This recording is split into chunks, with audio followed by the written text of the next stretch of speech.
Hey guys, I wanted to share all the perfumes in my collection which I think are suitable for spring or summer. I did want to add a little disclaimer. If you have found me through YouTube, you might not know that I do make perfume content on TikTok as well as book content. That also explains why I have so many perfumes. Many of these were sent to me by brands for reviews. And if you do follow my perfume content on TikTok, you might notice that a few of my perfumes are now missing. That's because I regularly give away a lot of my perfumes to family, friends, and coworkers. My collection is constantly changing. However, there are a few that I love and will keep eternally. I also wanted to add that I think there is a correlation between people who love reading and people who love scent. Is it just me who has noticed this? And I think writers as well. Some of the most beautiful pieces of writing I have ever read has been on Fragrantica. I love perusing fragrance reviews because of this, and I think that's also a reason why I have fallen in love with reviewing perfumes. And a great journaling exercise would be to describe a perfume or a scent without using any of the notes. That's just a little tidbit. Lastly, before I start, I want to mention that despite my love of perfumes, I am not an expert in the technical aspects of perfumery. I am merely a woman who loves good scents and the way they can evoke memories and bring up emotions. So as I go over each one, I will touch on the notes. However, I'm going to mostly focus on what each perfume represents and evokes to me. Starting with one of my favorite perfume houses, this is Regime de Fleurs. Let's do the first one I bought.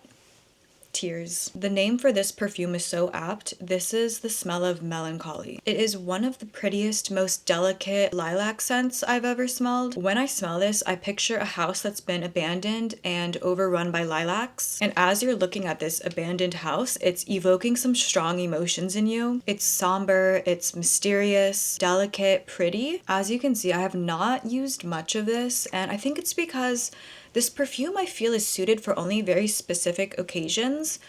One, it has to be raining. I don't think it can be sunny. I feel I can only wear this on a very calm, rainy day. It smells soothing and pretty, but there's something, I don't necessarily think it's animalic, but there's something underneath all of that. It's almost like dirty soil. And I mean that in the best way possible. It's like damp soil underneath the lilacs. I love this one. It was the first one I bought from Regime de Fleurs, and it's the one that really caught my eye from their collection. And since then, I've just fallen in love with the entire brand. I think if you like damp lilac perfumes, if you like perfumes that evoke strong emotions, I would highly recommend this to you. Another one I love from Regime de Fleurs is Rock River Melody. This is named after a horse. However, it is not a horsey smell. This is an interesting one because I think the scent embodies whatever season that you wear it in. I have worn this in the fall and the winter, and I think it perfectly suits the summer and spring as well. For that reason, I think this would make a great signature scent. This is the scent of someone riding a horse, and it's the end of the day, and they're coming back to their log cabin, which is covered in ivy. And like Tears, I would not describe this as fresh or aquatic. I would describe it as damp. Oh, I love this one. I really need to wear it more. I know Alexa Chung wears this, which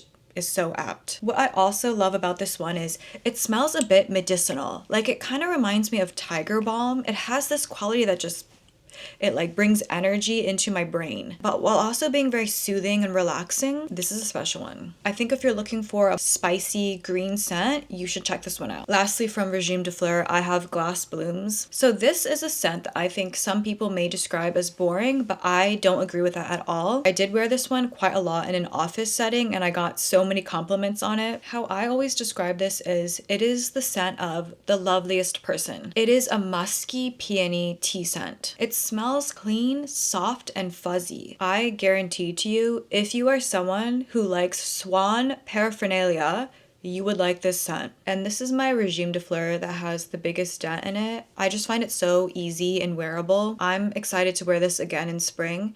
I don't know, something about this just always gets me so many compliments. These are my 3 Regime de Fleurs perfumes. I have a few more that are on my wish list. For example, I would love to own Falling Trees. I also saw that they re-released their Green Vinny, which has already been coming highly recommended to me, so I may have to go sniff that at Ariel Shoshana sometime soon. Another very beloved perfume house to me, Diptyque. I love Diptyque. I know there's a lot of discourse on Diptyque and their perfumes and how long lasting they are. I think it's a beautiful perfume house. I love everything that they do. I love the thought that they put behind their designs, and coming as no surprise, Le Papier is my favorite from Diptyque. I have made quite the dent in this one. So online, this is kind of labeled as a rice perfume, and I don't disagree with that. However, it's not exactly rice, it is rice steam. And I think a lot of people pick this one up expecting it to be a starchy rice scent, and then when they smell it, they're surprised to find that actually it's more of a musky mimosa bomb. I love this one so much. This has a strong effect on me. Whenever I smell this, I feel this like opening up from my chest. All like the tightness and stress has just poofed. The musk, the mimosa, the rice steam just combine beautifully. It's such a comforting scent. It's ethereal but grounding. I would do anything to have this in a body lotion. Like, please, Diptyque. Not that you're watching this, but this would make a wonderful lotion. It is a subtle scent, but at the same time, I think it is a special one. I think Diptyque intended this scent to evoke imagery of paper and ink. With that in mind, I do think this smells like ink. This scent also makes me picture just an angelic being, someone who's not drawing too much attention to themselves, and they're wearing like gray. I love this one. Next, I have Eau de Lierre. Excuse my pronunciation, guys. I'm very excited to talk about this one because I think it is so underrated. I rarely ever see anyone talk about this perfume. This one and Eau Frisia, I think, are the top Diptyque spring scents, in my opinion. Like Rock River Melody, this is an ivy scent. However, Rock River Melody is very spicy. Eau de Lierre is not. This is a scent of the Secret Garden, and we're focusing on the ivy that has overgrown the walls. And it has just rained. It's not currently raining, so everything is damp. There's like little droplets of water on the ivy leaves. That's what this smells like. It has the most beautiful airiness to it combined with the ivy. Ugh, this is lovely. Please go smell this at Diptyque. However, I will say this is not a very nuanced scent. It is very linear. It is pretty much a damp, airy ivy scent all the way throughout. However, there is something so romantic and nostalgic about this scent. I absolutely love it.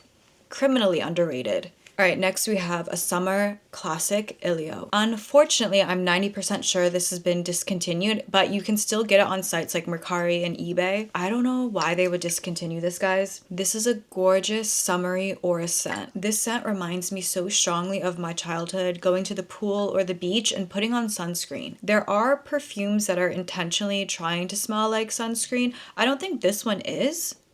But something about it reminds me of sunscreen. It is powdery, musky, but at the same time, it's not a powderiness that's heady. It's very light and airy. It just reminds me of being on vacation. It reminds me of blue waters, sunlight. This is my favorite Iris/Oris perfume. And I feel like ever since smelling this, I've just been searching for Iris and Oris like this in other perfumes. As someone who is not a summer girl whatsoever, this is my #1 summer perfume. This puts me in the mood for summer.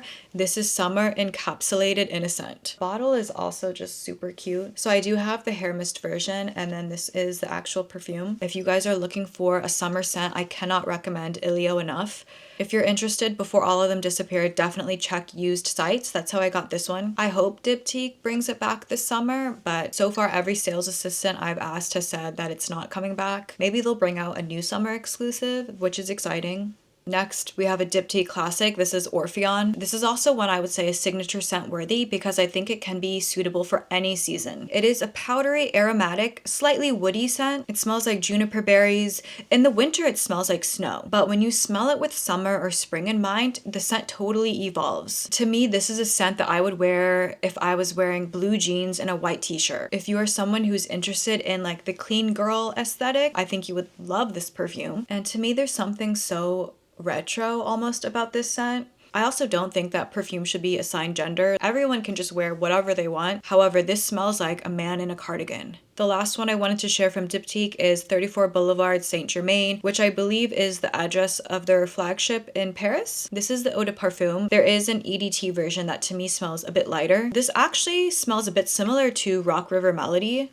This is a spicy scent. If you don't like cinnamon or clove, I would not recommend this one to you. There's also sandalwood, vanilla, there's florals. This is such a chic scent. And just like Orphéon, this is signature scent worthy. This can be worn all year round. It is an elegant, romantic scent. To me, it's a scent of someone who is fresh out of the shower. They've just gotten dressed and they're going out on the town. I would describe this as handsome, gorgeous. Next, we have Queening by Mind Games, and I want to recommend this for my vanilla lovers, the people who cannot give up their vanilla scents despite the weather becoming warmer. I get it, sometimes vanilla and any other gourmand scent can be quite cloying in warmer weather. It can be nauseating, too heavy, too stuffy. Guys, this is the answer, albeit a very expensive answer. This smells like fresh, airy laundry, but make it gourmand. It's powdery, it's clean.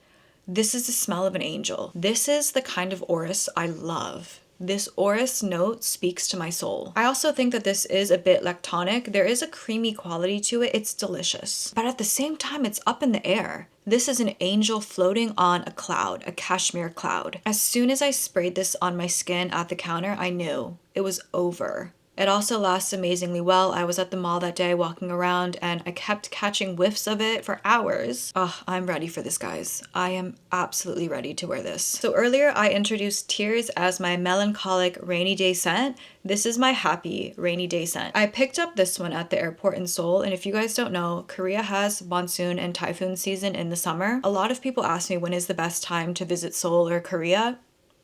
Guys, do not go in the summer. I never recommend summer. It is humid, hot, it's raining, and it's windy. And on those days, there was only one perfume to wear, Luna by Penhaligon's. This is a crisp, lemony pine scent. It smells kind of like a Christmas tree. Because of that lemony note, it has a zing to it. When it's rainy and humid, you do not want to wear anything too cloying or deep. In those instances, I reach for this. It's called Luna because it's supposed to be inspired by the crescent moon, which I don't personally envision myself. I imagine that the moon would smell mysterious. To me, this is not at all a mysterious scent. This is the smell of a clean, upbeat person. And I do want to add, despite this having notes of pine, bergamot, citrus, this doesn't at all evoke a cleaning solution to me. And I think it's because of the aromatic notes and the rose. This is my only Penhaligon's perfume, and I would love to explore their house more. They have some unique bottles. This one is precious. Next, I want to talk about the only gritty perfume I own, and that is Gossip Night. This is Girls Sleepover. This is Girls Night Out. I love this one. It smells like whipped cream and peaches, but the best type of peaches, which are the hard ones.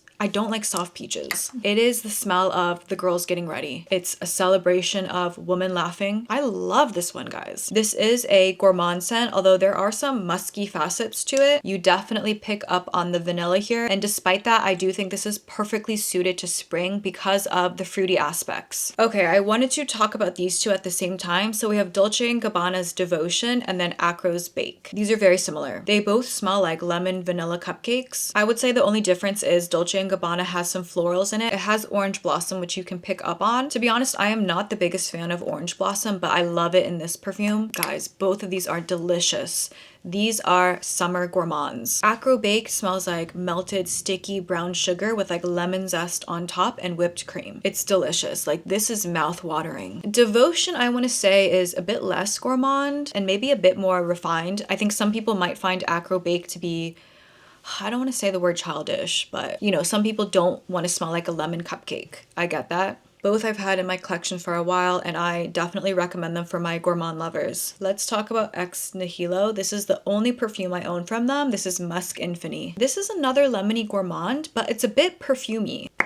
It smells like vanilla sugar. However, this also smells rich. I have mentioned and reviewed this many times on my TikTok, but every time I find it so hard to describe. It is a lemony, resinous, vanilla perfume. There is benzoin in this, which explains the resinous quality. I love benzoin when it's combined with vanilla, and it's done to perfection in this perfume. I have smelled quite a few of Ex Nihilo's perfumes, and I think this one is the most special that they have to offer. I love layering this with a vanilla scent, for example, Indult's Tahoda, and I get so many compliments. People tell me I smell like Paris. What I will say is this definitely smells like a perfume, if that makes sense. It has that perfumey quality to it that I think a lot of designer scents have. Here, I really like it. I think it adds this vintage glitzy glam quality. I just love this scent, guys. As someone who does not like spring or summer, this makes me excited for the onset of those seasons because I get to wear this again. Okay, we have these two perfumes which are fairly new to my collection, and this is a pretty new perfume house, Mischief Academy. So I have Winnie the Pooh, and then I have The Little Mermaid. Winnie the Pooh, this is a honey scent. It's an aromatic aromatic honey scent. It smells like the beeswax. It also smells like lavender. For those reasons, I just think this is perfect for spring. I've been wearing this one quite a lot recently, and the longevity is pretty impressive, I have to say. I like to wear this one when I'm walking my dog. I don't know, it's just so fresh and cozy. It is a pretty realistic honey scent in a way that it smells kind of earthy, and I do wonder if I wear this in the spring,